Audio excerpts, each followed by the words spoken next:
सादर नमन। आदरणीय प्रधानमंत्री जी, आपसे अनुरोध है कि अपने बहुमूल्य शब्दों से हमें आशीर्वाद दें।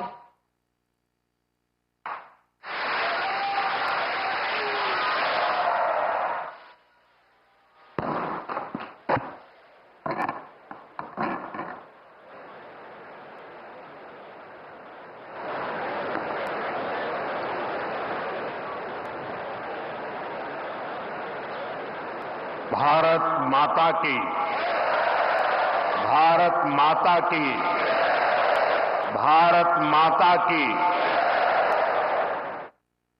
गुढीपाडव्याच्या आणि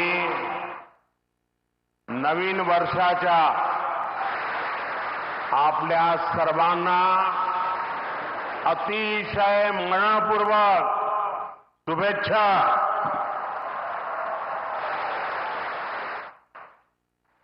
कार्यक्रम में उपस्थित परम पूजनीय सरसंघचालक जी डॉक्टर मोहन भागवत जी, स्वामी गोविंद गिरी जी महाराज, स्वामी अवधेशानंद गिरी जी महाराज, महाराष्ट्र के लोकप्रिय मुख्यमंत्री देवेंद्र फडणवीस जी, केंद्रीय मंत्रिमंडल में मेरे साथी नितिन गडकरी जी, डॉक्टर अविनाश चंद्र अग्निहोत्री जी, अन्य महानुभाव और उपस्थित सभी वरिष्ठ साथी, राष्ट्र यज्ञ के इस पावन अनुष्ठान में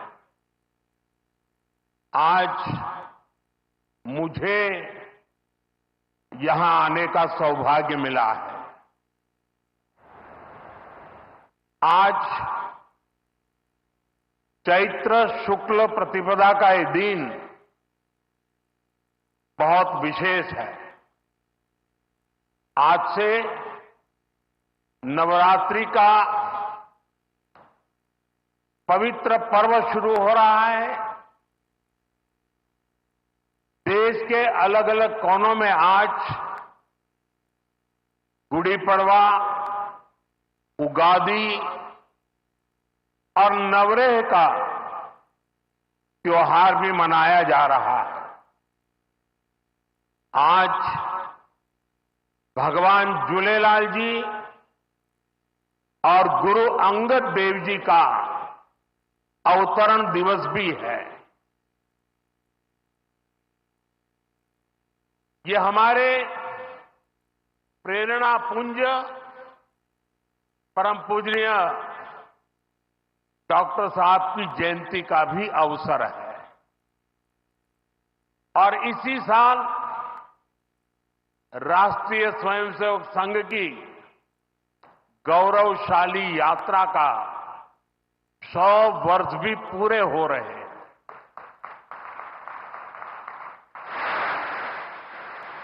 आज इस अवसर पर मुझे स्मृति मंदिर जाकर पूज्य डॉक्टर साहब और पूज्य गुरुजी को श्रद्धांजलि अर्पित करने का सौभाग्य मिला। साथियों, इसी कालखंड में हमने हमारे संविधान के 75 वर्ष का उत्सव भी मनाया है। अगले ही महीने संविधान निर्माता बाबा साहब आंबेडकर जी की जयंती भी है। आज मैंने दीक्षा भूमि पर बाबा साहब को नमन किया है, उनका आशीर्वाद लिया है। मैं इन विभूतियों को नमन करते हुए देशवासियों को नवरात्रि और सभी पर्वों की बहुत बहुत बधाई देता हूं। साथियों, संघ सेवा के इस पवित्र तीर्थ नागपुर में आज हम एक पुण्य संकल्प के विस्तार के साक्षी बन रहे हैं। अभी हमने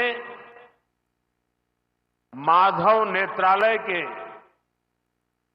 कुल गीत में सुना, अध्यात्म, ज्ञान, गौरव, गुरुता का ये अद्भुत विद्यालय, मानवता रत यह सेवा मंदिर, कण कण में देवालय।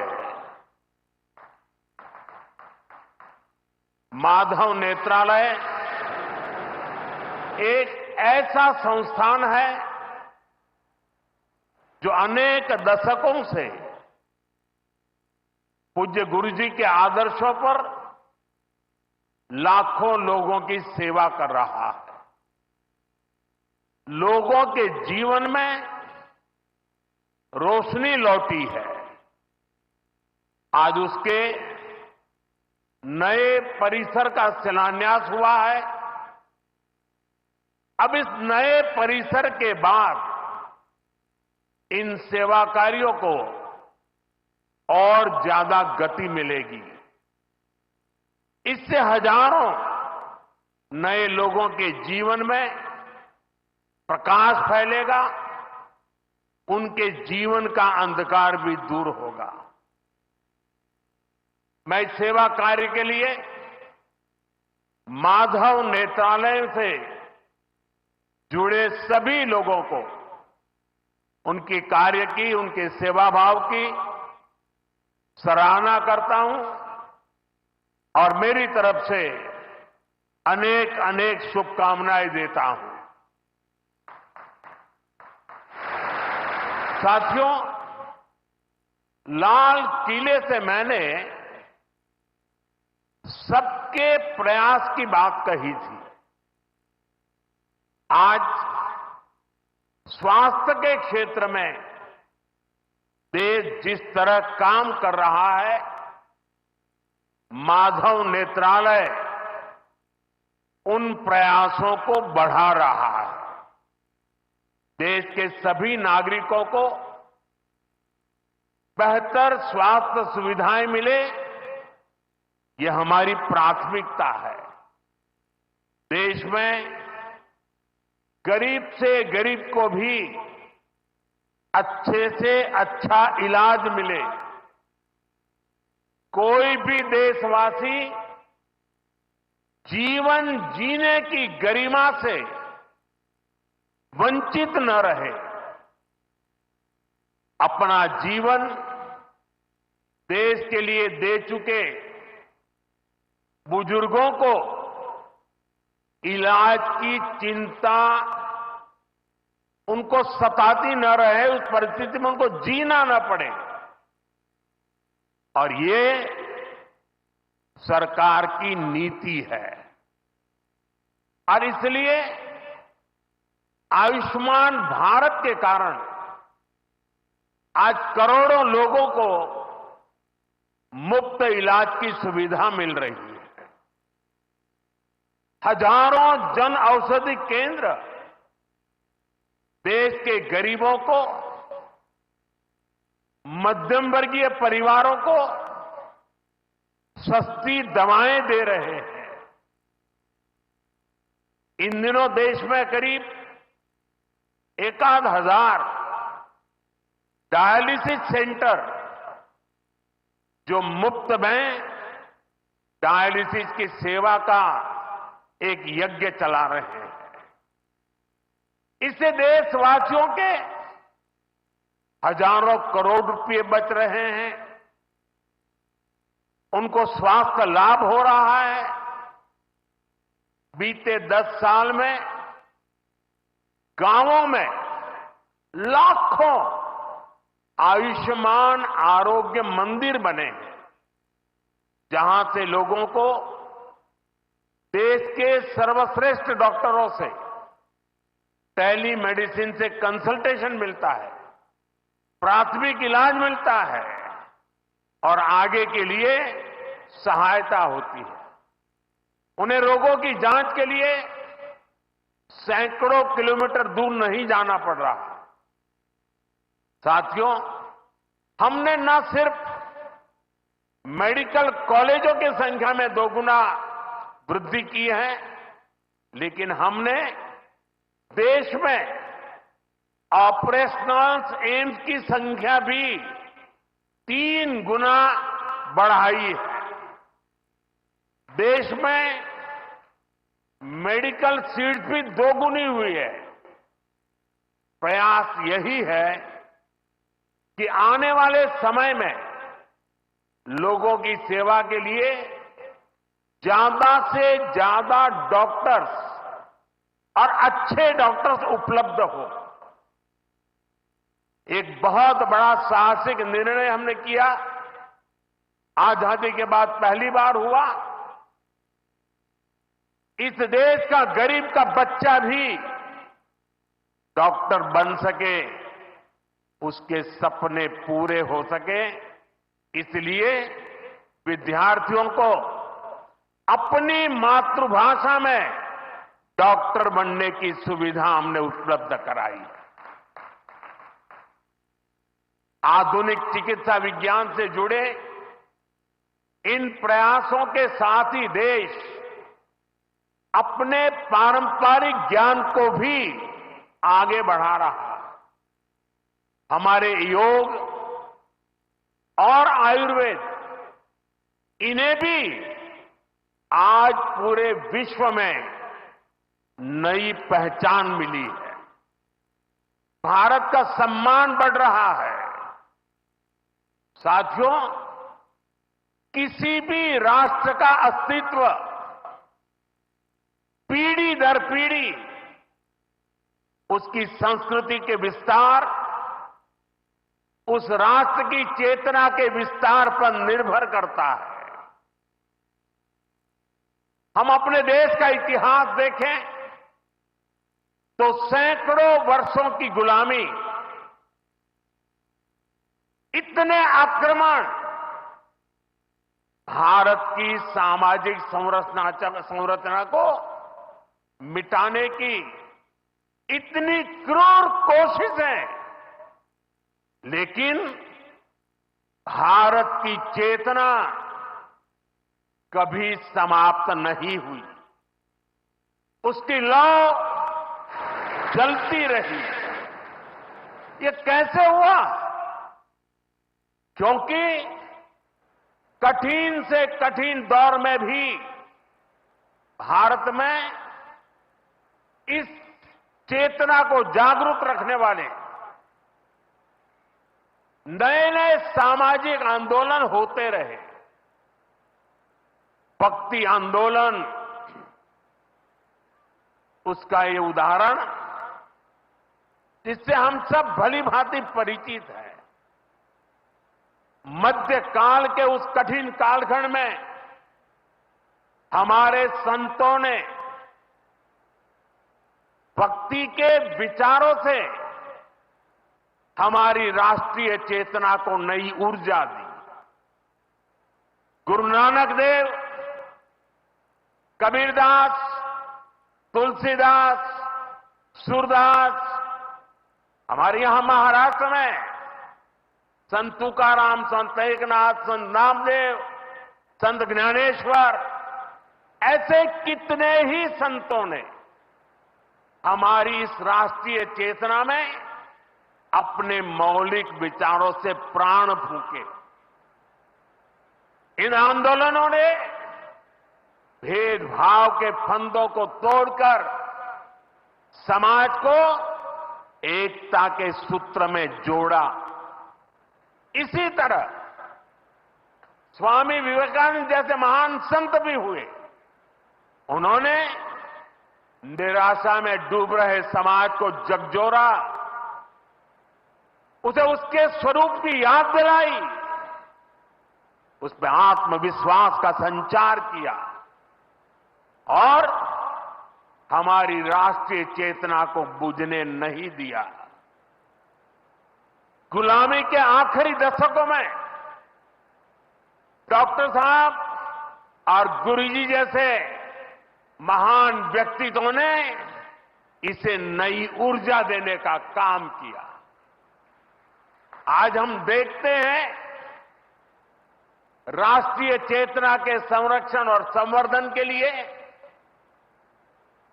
जो विचार बीज 100 साल पहले बोला गया, वो महान वटवृक्ष के रूप में आज दुनिया के सामने है।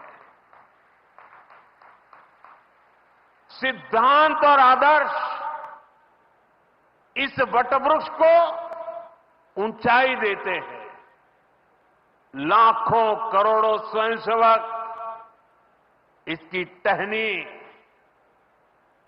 ये कोई साधारण वटवृक्ष नहीं, राष्ट्रीय स्वयंसेवक संघ भारत की अमर संस्कृति का आधुनिक अक्षय वट है। ये अक्षय वट आज भारतीय संस्कृति को,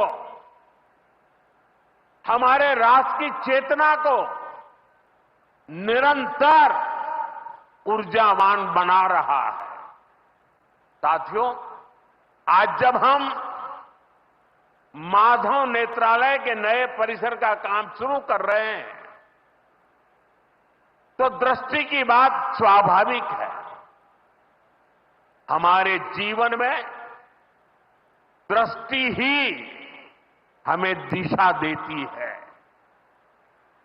इसलिए वेदों में भी कामना की गई है, पश्चिम शरदः शतम, अर्थात हम 100 वर्ष तक देखें। ये दृष्टि आंखों की यानी बाह्य दृष्टि भी होनी चाहिए और अंतःदृष्टि भी होनी चाहिए। जब अंतःदृष्टि की बात करते हैं तो विदर्भ के महान संत श्री गुलाबराव महाराज जी का स्मरण भी होना स्वाभाविक है। उन्हें प्रज्ञाचक्षु कहा जाता था। बहुत कम आयु में ही उनको आंखों से दिखाई देना बंद हो गया, लेकिन फिर भी उन्होंने अनेकों पुस्तकें लिखी थी। और अब कोई भी पूछ सकता है कि जब आंखों से दिखाई नहीं देता है तो उसके बावजूद भी कोई इतने ग्रंथ कैसे लिख सकता था? इसका उत्तर यह है कि उनके पास भले ही नेत्र नहीं थे, लेकिन दृष्टि थी। ये दृष्टि बोध से आती है, विवेक से प्रकट होती है। ये दृष्टि व्यक्ति के साथ ही समाज की को भी बहुत शक्ति देती है। हमारा राष्ट्रीय स्वयंसेवक संघ भी एक ऐसा संस्कार यज्ञ है जो अंतःदृष्टि और बाह्य दृष्टि दोनों के लिए काम कर रहा है। बाह्य दृष्टि के रूप में हम माधव नेत्रालय को देखते हैं और अंतर्दृष्टि ने संघ को सेवा का पर्याय बना दिया है। साथियों, हमारे यहां कहा गया है, परोपकाराय फलंति वृक्षाः, परोपकाराय वहन्ति नद्या, परोपकाराय दुहन्ति गावः, परोपकारार्थमिदं शरीरम।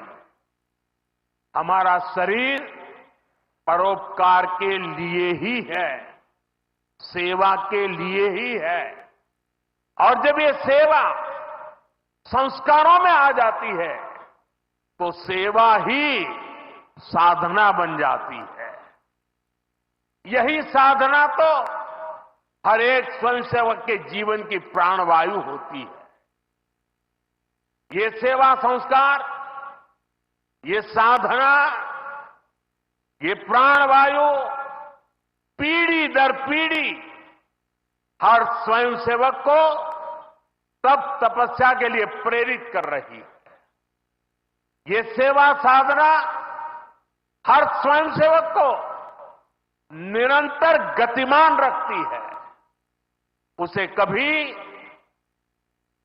थकने नहीं देती, कभी रुकने नहीं देती।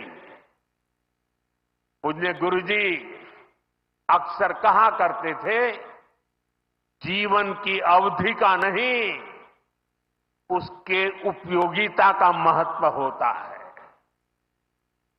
हम देव से देश और राम से राष्ट्र के जीवन मंत्र लेकर के चले हैं, अपना कर्तव्य निभाते चलते हैं।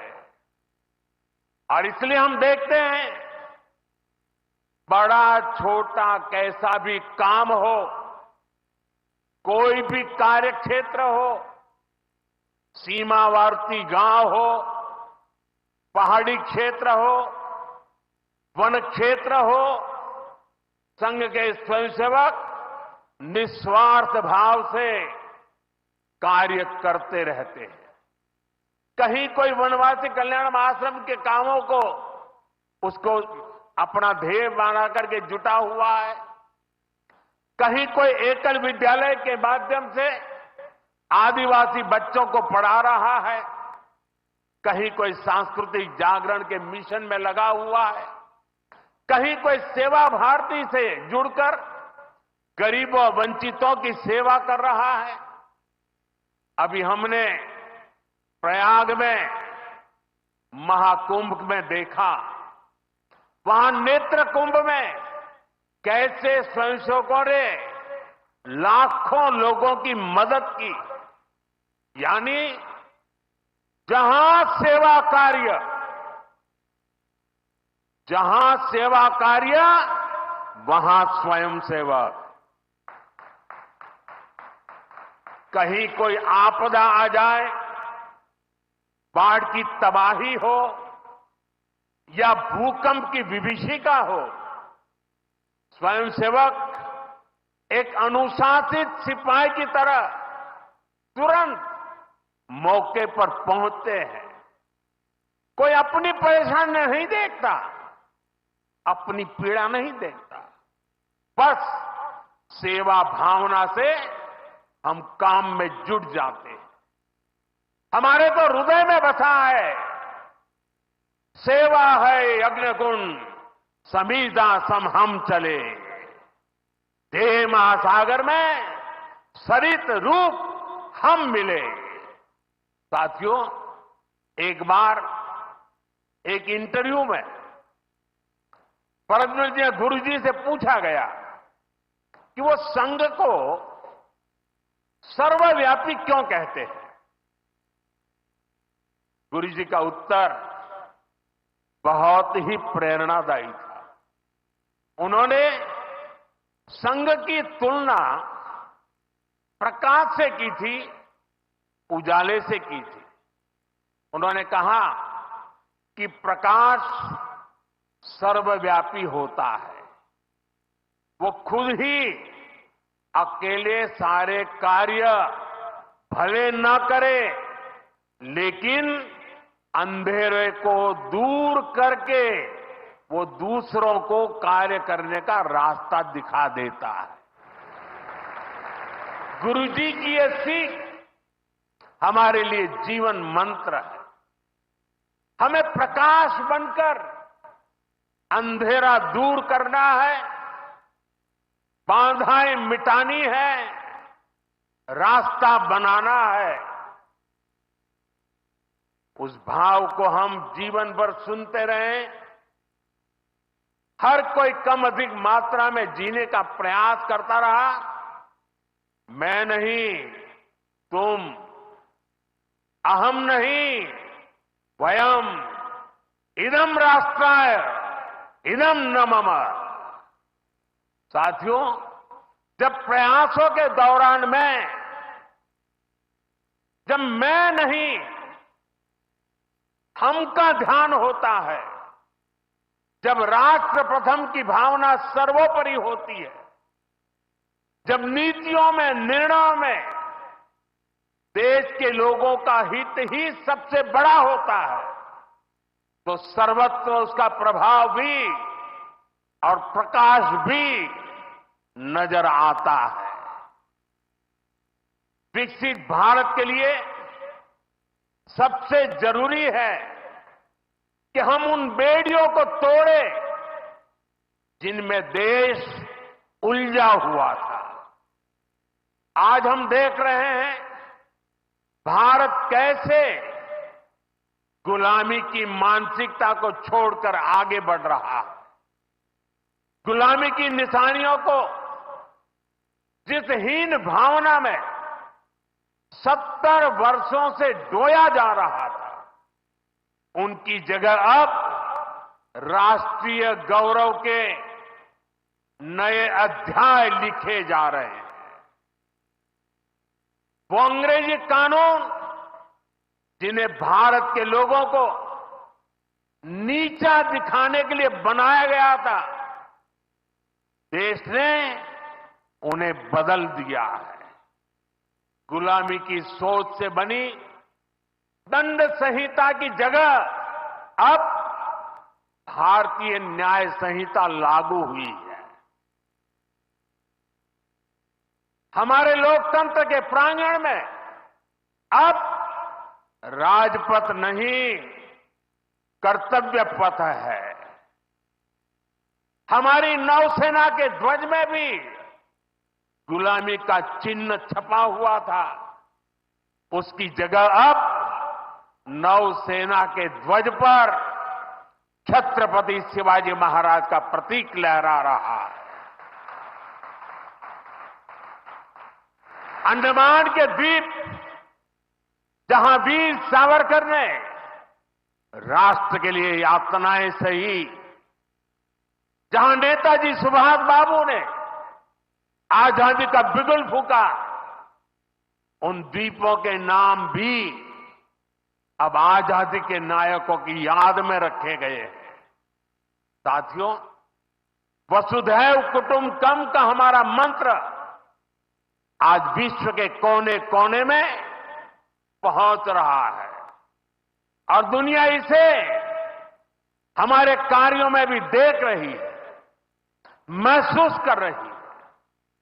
जब कोविड जैसी महामारी आती है तो भारत विश्व को परिवार मानकर वैक्सीन उपलब्ध करवाता है। दुनिया में कहीं भी प्राकृतिक आपदा हो, भारत पूरे मनोयोग से सेवा के लिए खड़ा होता है। अभी आपने कल ही देखा है, म्यांमार में इतना बड़ा भूकंप आया है। भारत ऑपरेशन ब्रह्मा के तहत वहां के लोगों की मदद के लिए सबसे पहले पहुंच गया है। जब तुर्की में भूकंप आया, जब नेपाल में भूकंप आया, जब मालदीव्स में पानी का संकट आया, भारत ने मदद करने में घड़ी भर की भी देर नहीं की। युद्ध जैसे हालातों में हम दूसरे देशों से नागरिकों को भी सुरक्षित निकाल करके लाते हैं। दुनिया देख रही है, भारत आज जब प्रगति कर रहा है तो पूरे ग्लोबल साउथ की आवाज भी बन रहा है। विश्व बंधु की ये भावना हमारे ही संस्कारों का विस्तार है। साथियों, आज भारत की सबसे बड़ी पूंजी हमारा युवा है और हम देखते हैं आज भारत का युवा कितने कॉन्फिडेंस से भरा हुआ, उसकी रिस्क टेकिंग कैपेसिटी पहले के मुकाबले कई गुना बढ़ गई है। वो नए नए इनोवेशन कर रहा है, स्टार्टअप्स की दुनिया में अपना परचम लहरा रहा है। और सबसे बड़ी बात, आज के भारत का युवा अपनी विरासत पर गर्व करते हुए, अपनी संस्कृति पर गर्व करते हुए चल रहा है। अभी हमने प्रयागराज महाकुंभ में देखा, आज की युवा पीढ़ी लाखों करोड़ों की संख्या में महाकुंभ में पहुंची और इस सनातन परंपरा से जुड़कर गौरव से भर उठी। आज भारत का युवा देश की जरूरतों को ध्यान में रखते हुए काम कर रहा है। भारत के युवाओं ने मेक इन इंडिया को सफल बनाया है। भारत का युवा लोकल के लिए वोकल हुआ है, एक जज्बा बना है। हमें देश के लिए जीना है, देश के लिए कुछ करना है। खेल के मैदान से लेकर अंतरिक्ष की ऊंचाई तक राष्ट्र निर्माण की भावना से ओतप्रोत हमारे युवा आगे बढ़ रहे हैं, आगे चलते ही जा रहे हैं। यही युवा 2047 के जब आजादी के 100 साल होंगे, विकसित भारत के लक्ष्य की ध्वजा थामे हुए है। और मुझे विश्वास है, संगठन, समर्पण और सेवा की ये त्रिवेणी विकसित भारत की यात्रा को निरंतर ऊर्जा देती रहेगी, दिशा देती रहेगी। संघ का इतने वर्षों का परिश्रम फलीभूत हो रहा है। संघ की इतने वर्षों की तपस्या विकसित भारत का एक नया अध्याय लिख रही है। साथियों, जब संघ की स्थापना हुई तब भारत की हालत भी अलग थी और हालात भी अलग था। 1925 से लेकर 1947 तक वो समय संघर्ष का समय था। आजादी का बड़ा लक्ष्य देश के सामने था। आज संघ की 100 वर्षों की यात्रा के बाद देश फिर एक अहम पड़ाव पर है। 2025 से 2047 तक ये महत्वपूर्ण कालखंड, इस कालखंड में एक बार फिर बड़े लक्ष्य हमारे सामने हैं। कभी पूज्य गुरुजी ने एक पत्र में लिखा था, मैं अपने भव्य राष्ट्र प्रसाद की नींव में एक छोटा सा पत्थर बनकर रहना चाहता हूं। हमें सेवा के अपने संकल्प को हमेशा प्रज्वलित रखना है। हमें अपने परिश्रम को बनाए रखना है। हमें विकसित भारत के स्वप्न को साकार करना है। और जैसा मैंने अयोध्या में प्रभु श्री राम के मंदिर के नवनिर्माण पर कहा था, हमें अगले 1000 वर्षों के सशक्त भारत की नींव भी रखनी है। मुझे विश्वास है, पूज्य डॉक्टर साहब, पूज्य गुरुजी जैसी विभूतियों का मार्गदर्शन हमें निरंतर सामर्थ्य देगा। हम विकसित भारत के संकल्प को पूरा करेंगे। हम अपनी पीढ़ियों के बलिदान को सार्थक करके रहेंगे। इसी संकल्प के साथ आप सभी को एक बार फिर इस मंगलमय नववर्ष की अनेक अनेक शुभकामनाएं। बहुत बहुत धन्यवाद।